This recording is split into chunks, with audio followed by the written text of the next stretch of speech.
બનાસકાંઠા જિલ્લા મહાકાલ સેનાની બેઠક ડીસા ખાતે યોજાઈ। બેઠકમાં જિલ્લા ટીમ તેમજ તાલુકા ટીમોની રચના કરવામાં આવી।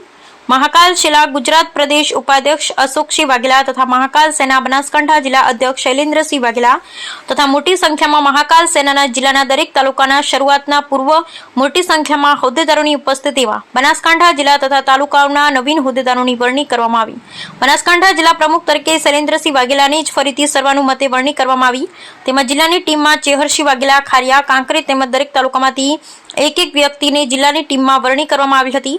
પાટણ જિલ્લા પ્રમુખ તરીકે દલપતસિંહ પરમાર વામૈયાની જવાબદારી આપવામાં આવી હતી, જેમાં મહાકાલ સેના બનાસકાંઠા જિલ્લાના તમામ સક્રિય સભ્યશ્રીઓ આ મીટિંગમાં ઉપસ્થિત રહ્યા હતા, જેમાં નવનિયુક્ત જિલ્લાના હોદ્દેદારો નામ તેમજ તાલુકા વાઇઝ નામનું જાહેર કરવામાં આવ્યું હતું। વધુમાં મહાકાલ સેનાના પ્રમુખે જણાવ્યું હતું કે આગામી 20-10-2024ના રોજ ડીસા ખાતે જનરલ મીટિંગ કરવામાં આવે છે, જેમાં પ્રદેશની ટીમ સાથે જિલ્લા ટીમના નવનિયુક્ત વરણી કરવામાં આવેલ ટીમને પ્રમાણપત્ર તેમજ મહાકાલ દાદાની છબી આપી સન્માનિત કરવામાં આવશે। તેમજ ફરીથી બનાસકાંઠા, પાટણ જિલ્લામાં તેમજ ગુજરાતમાં મહાકાલ સેના સક્રિય થવા જઈ રહી છે અને પોતાની અસ્મિતા માટે પહેલની જેમ લડતી રહે છે।